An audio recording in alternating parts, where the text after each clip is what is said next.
The word jihad is mentioned in the Quran about 41 times. The words mercy, peace, and compassion are mentioned about 355 times. Yes, come in. Come on in, Riaz. Sit down, please.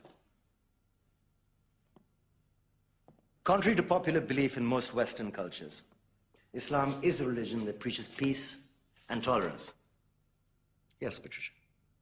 If Islam truly is a religion that preaches peace, then how come the world's most troubled spots, the West Bank, Afghanistan, Pakistan, Iraq, they're all plagued with Islamic terrorism? Well, that depends on your definition of terrorism. Some might argue that the U.S. invasions of countries like Iraq and Afghanistan are also acts of terrorism. No, those were acts of war to get rid of despotic regimes. Or a means of getting at a country's oil.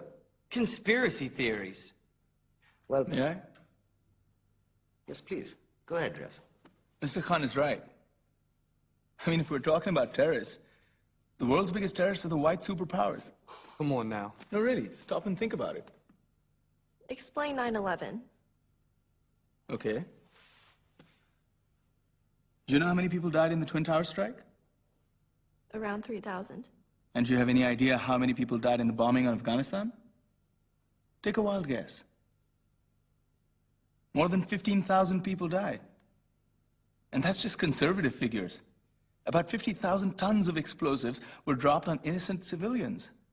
Men, women, children. Yeah, but that was because of the Taliban.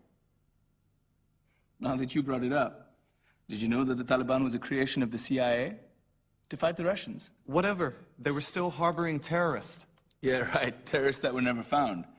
Just like the weapons of mass destruction that were never found in Iraq. Do you want to get into the death toll in Iraq?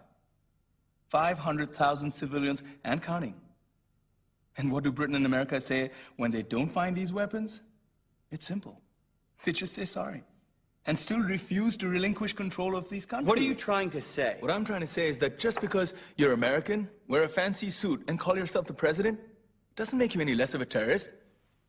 I'm saying that if you don't stop meddling in other people's countries, you will face a backlash. If Muslims like you feel that way, then why don't you get out of our country? We will. As soon as you promise to leave ours.